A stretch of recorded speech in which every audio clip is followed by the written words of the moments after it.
বন্ধুরা, তোমাদের মাধ্যমিক পরীক্ষার যে প্রশ্নগুলি 4 নম্বরের আসবে সেগুলো একবার দেখে নাও, কারণ এখান থেকে তোমাদের যে প্রশ্নগুলি আমি দিয়েছি মাত্র গুটিকত প্রশ্ন, এইগুলো করলে তোমরা এখান থেকে 100% প্রশ্ন কমন পেয়ে যাবে। তোমাদের 6টি 4 নম্বরের প্রশ্নের উত্তর করতে হয়।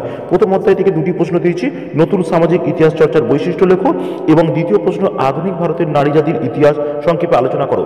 এই দুটি প্রশ্নের মধ্যে থেকে একটি অথবা দুটি প্রশ্ন তোমরা কমন পেয়ে যেতে পারবে। নারী শিক্ষার প্রসারে ঈশ্বরচন্দ্র বিদ্যাসাগরের অবদান এবং পাশ্চাত্য শিক্ষা বিস্তারে রাজা রামমোহন রায়ের অবদান। তবে এই দুটি প্রশ্নের মধ্যে মাত্র একটি কিন্তু কমন পাবে, দুটি কিন্তু কমন পাবে না। এরপর তৃতীয় অধ্যায়, আমরা তৃতীয় অধ্যায় থেকে মাত্র দুটি প্রশ্ন দিয়েছি। নীলবিদ্যের প্রতি শিক্ষিত সমাজের মনোভাব কি ছিল এবং কি উদ্দেশ্যে ঔপনিবেশিক সরকার অরণ্য আইন প্রণয়ন করেছেন। এই দুটি প্রশ্ন দেওয়া হয়েছে। আশা করছি দুটি প্রশ্ন যদি নাও হয়, একটি প্রশ্ন অবশ্যই কমন পাবে।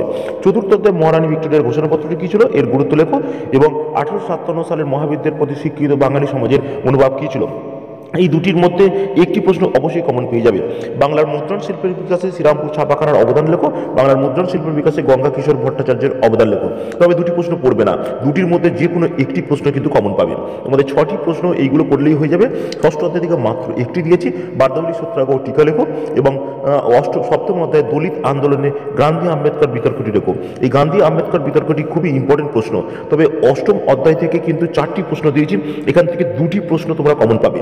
এই 4টি করলে কিন্তু দুটি এখান থেকে কমন পেয়ে যাবে।